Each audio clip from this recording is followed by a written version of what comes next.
사도신경으로 우리 신앙을 고백하겠습니다. 나는 전능하신 아버지 하나님 천재 창조주를 믿습니다. 나는 그의 유일하신 아들 우리 주 예수 그리스도를 믿습니다.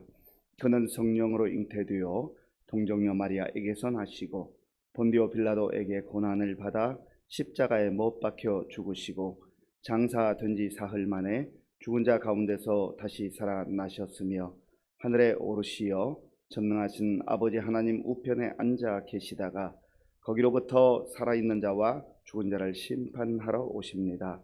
나는 성령을 믿으며 거룩한 공교회와 성도의 교제와 죄를 용서받는 것과 몸의 부활과 영생을 믿습니다. 아멘. 하나님께서 오늘 우리에게 주신 말씀은 히브리서 5장입니다. 신약성경 356조 히브리서 5장을 교독하겠습니다. 대제사장마다 사람 가운데서 택한 자이므로 하나님께 속한 일에 사람을 위하여 예물과 속죄하는 제사를 드리게 하나니 그가 무식하고 왜곡된 자를 능히 용납할 수 있는 것은 자기도 연약에 휩싸여 있음이라. 그러므로 백성을 위하여 속죄의 제를 드림과 같이 또한 자신을 위하여도 드리는 것이 마땅하니라.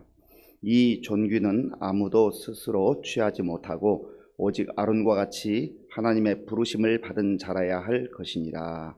또한 이와 같이 그리스도께서 대제사장 되심도 스스로 영광을 취하심이 아니요 오직 말씀하신 이가 그에게 이르시되 너는 내 아들이니 내가 오늘 너를 낳았다 하셨고 또한 이와 같이 다른 데서 말씀하시되 네가 영원히 멜기세덱의 반차를 따르는 제사장이라 하셨으니 그는 육체에 계실 때에 자기를 죽음에서 능히 구원하실 이에게 심한 통곡과 눈물로 간구와 소원을 올렸고 그의 경건하심으로 말미암아 들으심을 얻었느니라. 그가 아들이시면서도 받으신 고난으로 순종함을 배워서 온전하게 되셨은즉 자기에게 순종하는 모든 자에게 영원한 구원의 근원이 되시고 하나님께 멜기세덱의 반차를 따른 대제사장이라 칭하심을 받으셨느니라. 멜기세덱에 관하여는 우리가 할 말이 많으나 너희가 듣는 것이 둔함으로 설명하기 어려우니라. 때가 오래 되었으므로 너희가 마땅히 선생이 되었을 터인데 너희가 다시 하나님의 말씀의 초보에 대하여 누구에게서 가르침을 받아야 할 처지이니 단단한 음식은 못 먹고 젖이나 먹어야 할 자가 되었도다. 이는 젖을 먹는 자마다 어린 아이니 의의 말씀을 경험하지 못한 자요 단단한 음식은 장성한 자의 것이니 그들은 지각을 사용함으로 연단을 받아 선악을 분별하는 자들이니라. 아멘. 히브리서 기자는 계속해서 대제사장에 대해서 설명을 이어가고 있습니다. 하나님께서 허락하셨던 대제사장 제도. 하나님은 하나님의 형상을 따라 지음받은 사람들이 죄를 범하고 하나님께 불순종하고 또 하나님을 떠남으로 말미암아 하나님과 완전히 단절된 영적으로 죽은 상태에 있는 이 관계를 안타까워하셨습니다. 그래서 대제사장 제도를 통해서 하나님과 연결될 수 있는, 그래서 하나님을 다시 바라볼 수 있는, 하나님께 올 수 있는 그런 기회를 제공해 주신 것입니다. 그래서 대제사장은 반드시 사람 중에서 선택되어야 했습니다. 사람이 되어야 한다는 것입니다. 자, 본문 1절 말씀 함께 읽겠습니다. 대제사장마다 사람 가운데서 택한 자이므로 하나님께 속한 일에 사람을 위하여 예물과 속죄하는 제사를 드리게 하나니 아멘. 먼저 하나님께서 허락하셨던 대제사장에서 설명을 하는 것이죠. 사람 가운데서 택한 자이다. 택하는 것은 사람들이 선택하는 것이 아니고 하나님이 택하는 겁니다. 그래서 하나님께서는 아론의 그 후손들, 먼저는 아론을 선택하셨고 그 이후에 아론의 자손들 중에서 대제사장에 그 역할을 감당해야 된다 말씀하는 것. 그러니까 모든 주권이 하나님께 있다라고 하는 것을 알아야 하는 것입니다. 하나님께서 택하여 주신 것, 하나님께서 대제사장 제도를 세워주신 것, 이 모든 것이 은혜입니다. 하나님께서 영적으로 죽어 있고 또 영원히 하나님과 단절되어 있는 그런 상태를 회복시켜 주시는 것이죠.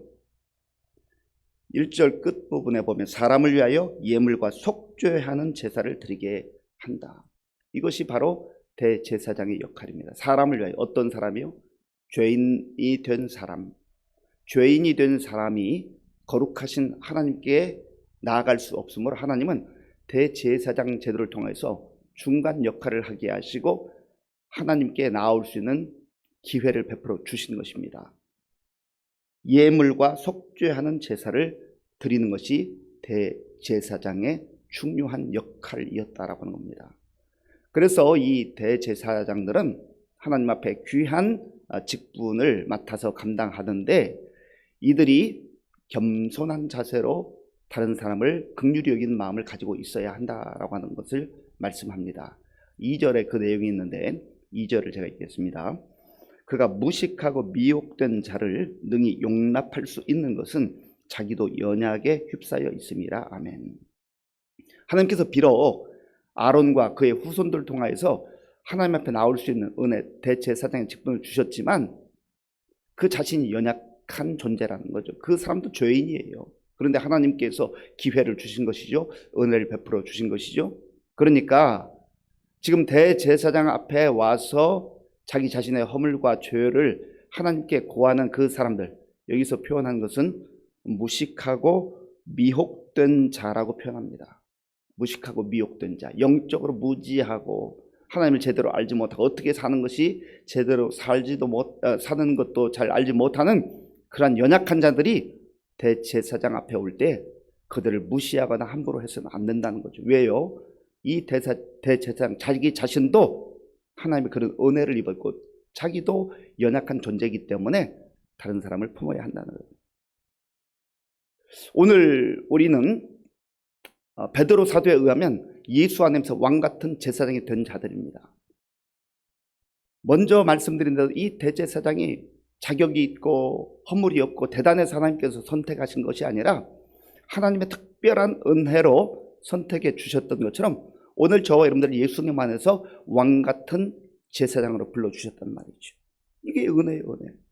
그러면 이 대제사장이 다른 사람을 품고 용납하고 또 용서하고 하는 것처럼 우리도 우리 주변에 있는 사람들 판단하고 정죄하고 비난하고 그렇게 하지 말라는 거예요. 우리도 주의 은혜로 하나님의 자녀가 되었잖아요. 우리가 주의 은혜로 하나님 앞에 나올 수 있는 기회를 얻은 것 아니겠습니까? 그렇다고 한다면 다른 사람의 실수와 허물에 대해서 저 사람도 연약한 존재구나, 하나님의 사랑과 은혜를 받는 존재구나 라고 하는 것을 알고 그를 품어주라고 하는 겁니다. 얼마나 중요한 내용인지 몰라요. 우리가 주 기도문으로 또 하나님께 예수님께서 가르쳐 주신 기도를 가지고 기도하잖아요. 우리가 다른 사람을 용서하기를 원합니다. 여전히 분노와 미움으로 누군가를 내 마음에 품고 살아갈 때 하나님께서 왜 그 사람을 하나님 다른 사람을 저 사람 용서할 수 없어요 하는데 십자가의 사랑과 은혜를 마음에 먼저 깨닫고 하나님께 받은 그 사랑과 그 은혜를 가지고 다른 사람 품으라는 거죠. 왜 하나님께서는 힘든 일을, 어려운 일을 하라고 하십니까? 하나님 먼저 품어주셨거든요. 하나님께서 먼저 용서해 주셨거든요. 그리고 우리가 그 분노와 미움과 용서하지 못하는 마음으로 살아가면 그것이 마치 우리 마음속에 독과 같아요. 독과. 바늘과 같아서 우리 자신을 찌르거든요.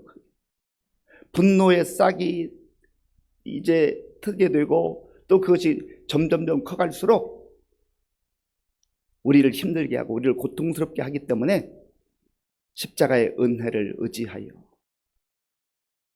이것을 떨쳐버리라 하는 겁니다.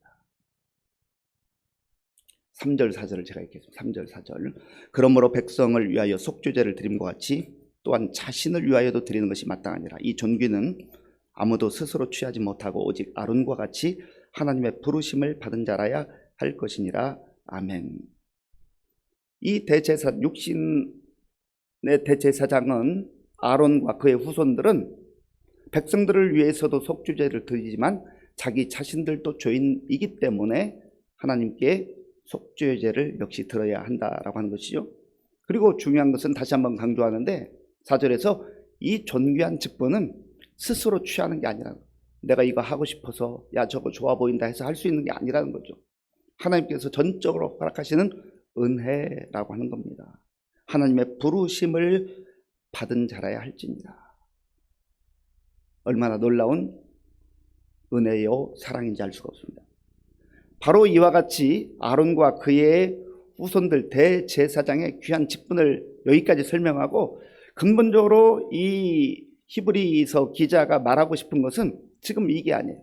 아론이나 그의 후손들 대제사장의 역할은 예수 그리스도의 그림자와 같고 모형과 같다는 거죠. 이걸 통해서 하나님께서는 예수님의 완전하고 영원한 대제사장 직분에 대해서 설명하고 말씀하기를 원하는 겁니다. 그 내용이 이제 5절부터 10절까지 있는데요.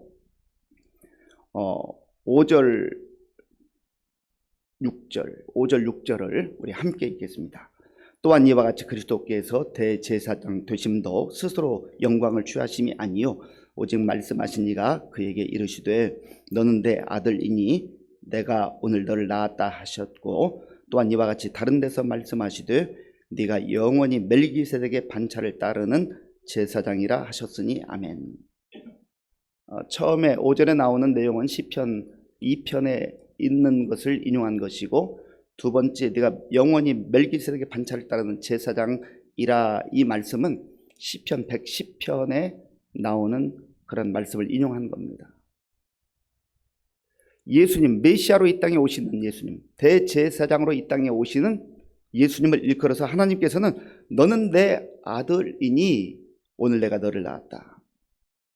어떤 사람도, 아론을 비롯한 모든 그의 후손들 대제사장, 하나님께서 직분을 허락하셨지만 그들에게 너는 내 아들이니 내가 오늘 너를 낳았다 이렇게 말씀하신 제사장이 없어요. 오직 예수님께, 구약을 통하여서 예언된 메시아 그리스도로 이 땅에 오신 예수님께만 이런 말씀을 하셨다라고 하는 것이죠.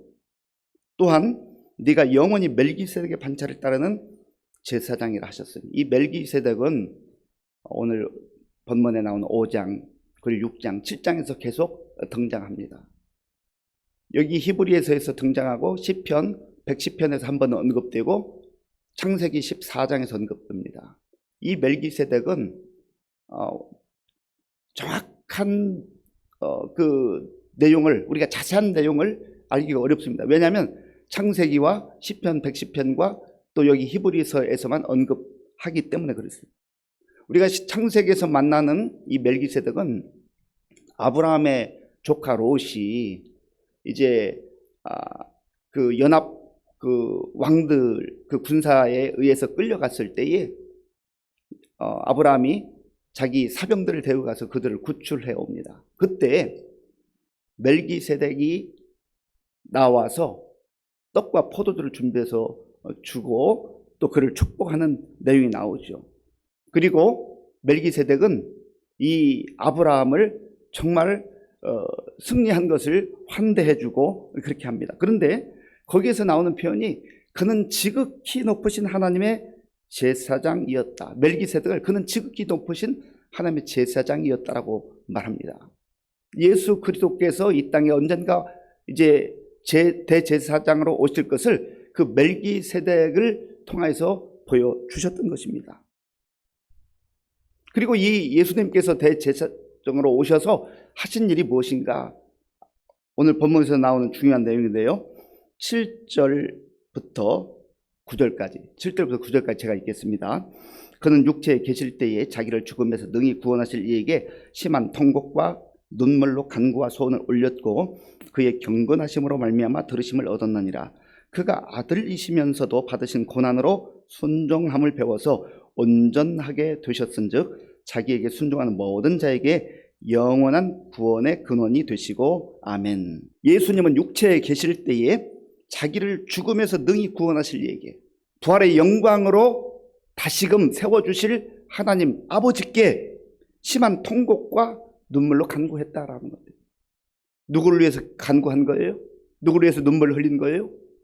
이 세상 사람들을 위해서, 그리고 저와 여러분들을 위해서 예수님께서 그렇게 심한 통곡과 눈물로 간구하셨다라고 하는 것이요. 그리고 이 예수님은 하나님의 아들로, 그리고 하나님이시면서도 이 땅에 오셔서 고난을 몸소 당하심으로 우리에게 순종의 본을 보이셨다라고 하는 겁니다. 그러므로 하나님의 사랑과 은혜 가운데 구원받은 우리가 하나님 말씀에 순종해서 살아가는 것이 얼마나 영광스러운 일이요 복된 일인가를 말씀하고 있는 것이죠. 왜 이렇게 예수님께서 하신 것이죠? 9절을 다시 한번 읽으면 온전하게 두셨은즉 자기에게 순종하는 모든 자에게 영원한 구원의 근원이 되시고, 아멘. 구원의 은혜를 베풀어 주시기 위해서, 구원의 길을 열기 위해서 예수님께서 그런 순종을 하셨다라고 하는 것입니다. 11절부터 마지막 절까지 멜기세덱에 다시 한번 언급하면서 이제 우리가 말씀에 따라서 믿음이 초보적 수준에서, 어린아이의 수준에서 장성한 자로 성장해 가야 할 것을 말씀합니다. 11절에 보면 멜기세덱에 관하여는 우리가 할 말이 많으나 너희가 듣는 것이 둔함으로 설명하기 어려우니라. 아멘. 히브리서 기자는 이 멜기세덱에서 할 말이 많이 있지만 이거 다 설명해도 알아듣지 못한다는 거예요. 그러나 분명한 것은 이 멜기세덱은 바로 예수 그리스도가 그의 반차를 따라서, 그의 계통을 통해서 이 땅에 완전한 대제사장으로 오시는 것을 보여주신다라고 하는 것은 분명한 것입니다. 그리고 12절부터 14절까지 이미 말씀드린 대로 이제는 우리가 하나님의 말씀을 마음에 새기고 간직하고 어린아이 수준, 초보적 수준에서 벗어나서 좀 믿음이 성장하고 성숙해서 단단한 음식을 먹을 수 있는 사람과 같이 장성한 단계로 나아가야 한다는 거예요. 신앙생활을 하지, 예수님을 믿은 지 3년, 5년, 10년 혹은 20년 됐는데도 여전히 어린아이와 같이 젖을 먹는 단계에 있어서는 안 된다라고 하는 것이죠. 믿음이 성장하고 견고해지고 흔들리지 않고 뿌리가 깊이 박혀서 어떤 시련과 역경 속에서도 그 믿음을 가지고 어떤 고난과 박혀도 이길 수 있는 그러한 믿음의 사람이 되는 것을 하나님께서 기뻐하신다라고 하는 것입니다. 그렇다고 한다면 저와 여러분들은 지금 어떤 단계에 있는가? 나는 여전히 초보적이고 어린 아이와 같은 그러한 신앙인으로 살아가는가? 아니면 하나님 앞에서 장성한 가운데 하나님의 마음을 기쁘시게 하고 흡족하게 하는 그러한 믿음의 사람인가를 다시 한번 살펴볼 필요가 있는 것이죠. 13절과 14절을 제가 읽겠습니다. 이는 젖을 먹는 자마다 어린아이니 의의 말씀을 경험하지 못한 자요 단단한 음식은 장성한 자의 것이니 그들은 지각을 사용함으로 연단을 받아 선악을 분별하는 자들이니라. 아멘. 연단을 받아 시련과 역경을 잘 통과한다는 믿음이 견고해야, 말씀에 든든히 서야 이 시련과 역경도 극복할 수 있다라고 하는 겁니다. 사랑하는 성도 여러분, 오늘 우리에게 주신 이 말씀, 하나님께서 구약시대에 대제사장 제도를 통하여서 백성들에게 살 길을 열어주시고 또 그들이 하나님 앞으로 나올 수 있는 길을 열어주셨는데, 이 모든 것은 바로 메시아 예수 그리스도를 이제 보여주는 모형과 그림자와 같았습니다. 이제는 우리에게는 아론이나 그의 후손들이 아니라 완전한 대제사장 예수 그리스도께서 우리의 대제사장이 되어주심으로 우리가 예수님 안에서 영원한 구원의 은혜를 입고 이 험한 세상 속에서도 말씀 붙들고 믿음으로 살아가는 겁니다. 오늘 이 은혜를 우리 마음에 간직하고 어떠한 어려움과 역경 앞에서도 우리의 믿음을 중단하지 않고 성숙한 하나님의 사람들로 살아갈 수 있는 우리 모두가 될 수 있기를 바랍니다. 아버지 하나님, 감사합니다. 하나님께서 우리를 구원하시기 위해서 먼저 구약시대에 아론과 그의 후손들을 통하여서 하나님 앞에 나올 수 있는 은혜를 베풀어 주셨고, 하나님의 때가 되었을 때 독생자 예수님을 완전한 대제사장으로 보내주심으로 우리가 예수님 안에서 이제 예수님을 통하여서 하나님의 자녀가 되고 또 하나님 나라에 대한 소망을 가지고 살아가게 하시니 감사합니다. 어떠한 시련과 역경 앞에서도 굴하지 않고 성장한 믿음으로, 성숙한 믿음으로 하나님을 기쁘시게 하며 주님 부르시는 그날까지 흔들리지 아니하고 믿음의 삶들로 살아갈 수 있도록 인도하여 주시옵소서. 예수님의 이름으로 기도하옵나이다. 아멘. 주기도문으로 예배를 마치겠습니다. 하늘에 계신 우리 아버지, 아버지의 이름을 거룩하게 하시며 아버지의 나라가 오게 하시며 아버지의 뜻이 하늘에서와 같이 땅에서도 이루어지게 하소서. 오늘 우리에게 일용할 양식을 주시고 우리가 우리에게 잘못한 사람을 용서하여 준 것 같이 우리 죄를 용서하여 주시고 우리를 시험에 빠지지 않게 하시고 악에서 구하소서. 나라와 권능과 영광이 영원히 아버지의 것입니다. 아멘.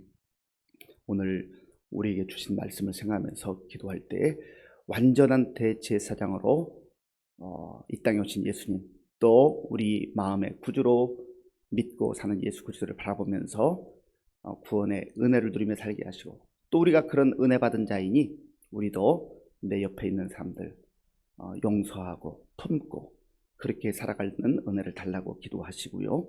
또 무엇보다도 말씀에 든든히 세워져서 정말 하나님 기뻐하는 성숙한 자녀들로 살아가야 달라고 기도하시고요. 나라와 민족을 위해서, 지도자들을 위해서, 총선을 위해서 기도해 주시고, 우리 교회 많은 어르신들과 또 환우들, 다음 세대를 위해서 기도해 주시기 바랍니다. 계속되는 대신방을 위해서 기도해 주시고, 또 곳곳에 나가 범전 선교사님들을 위해서, 이제 부활절 새생명 축제를 위해서, 그리고 오늘 밤 또 금요 기도회가 있는데 우리 많은 성도들 나와서 함께 기도하므로 은혜 받을 수 있도록 함께 기도하겠습니다.